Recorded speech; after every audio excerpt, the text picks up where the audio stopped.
Money FM 89.3. Best of breakfast. Morning Shot. Welcome to Morning Shot with myself, Emaad, Akhtar and Audrey Siek. Against a backdrop of US President Donald Trump's tariff onslaught, ASEAN may be out of the firing line for now, but it will not be long before Trump turns his attention to the region. Countries with substantial surpluses or those serving as tariff circumvention hubs for Chinese firms are likely to face heightened scrutiny, and Vietnam remains one key country to watch.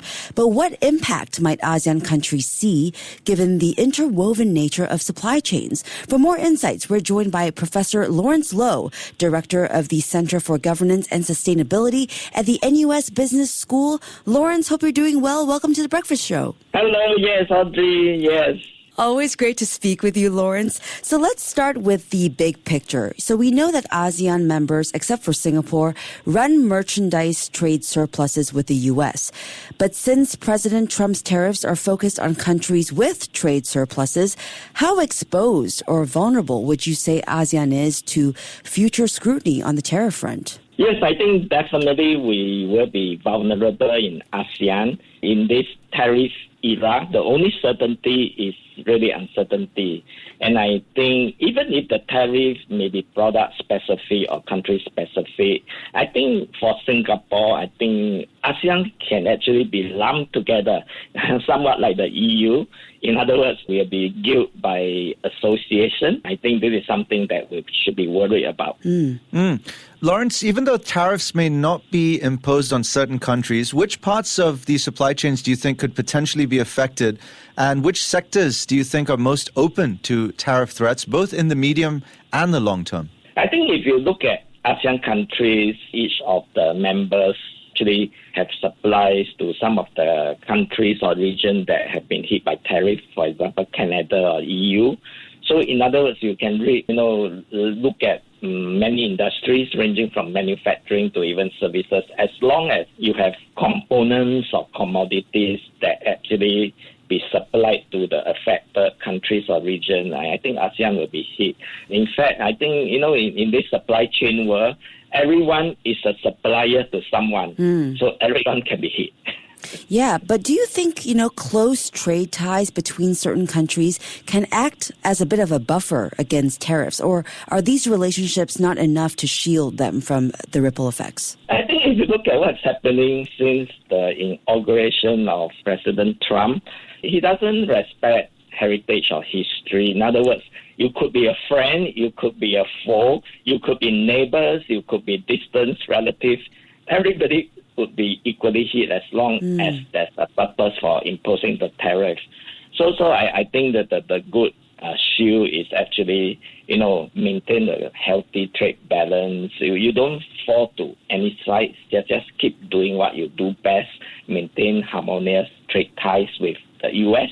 Okay, so relationships won't help you there then? No. Okay, Lawrence, what effects do you think the ASEAN region then will feel in the next decade or so? I think that the effect is more than just tariff. The tariff is perhaps the tip of the iceberg.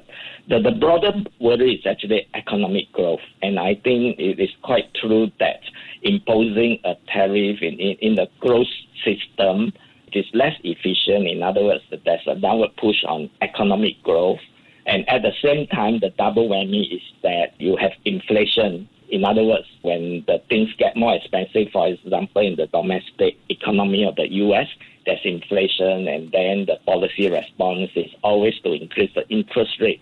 So in other words, the elephant in the room is actually the economy, not just the trade tariff themselves. Yeah, so many moving parts here. And given that President Trump has emphasized trying to narrow the U.S. trade deficit, what strategies could ASEAN countries consider, to reduce their exposure and avoid becoming tariff targets then? Yes, I think that the fundamental thing is for ASEAN countries, including Singapore, to really increase the competitiveness, lower the cost, or even export and invest in the U.S., you have to play the trump card.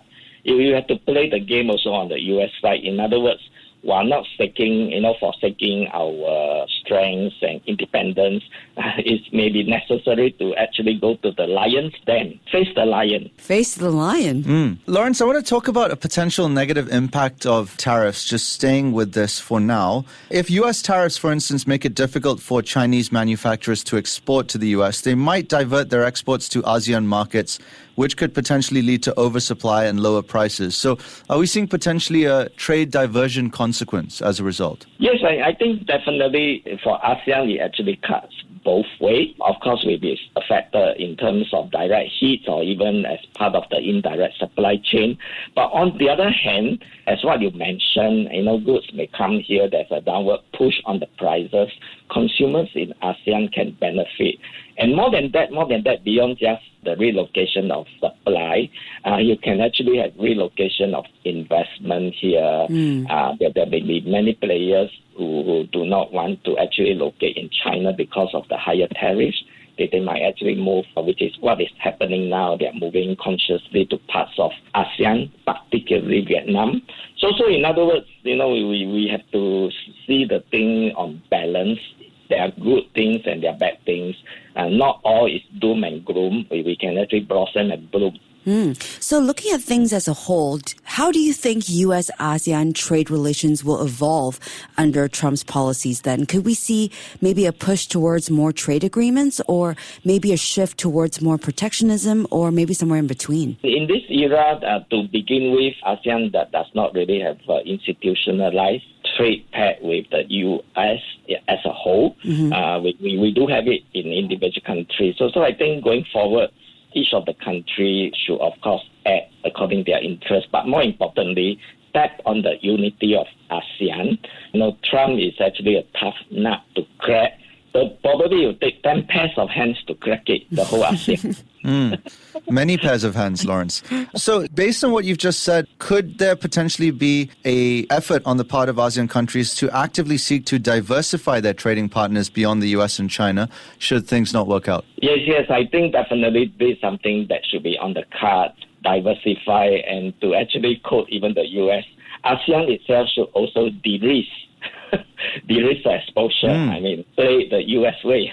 And final question, Lawrence, just staying on this. Tariffs can also lead to currency volatility, which could potentially impact ASEAN economy's financial stability. And you talked about economic growth being a worry down the line. So how would that affect growth prospects in the region? I think, of course, currency volatility in itself may have different impacts on economic performance and growth. But the main thing is that the fluctuation in itself will not be good for business planning.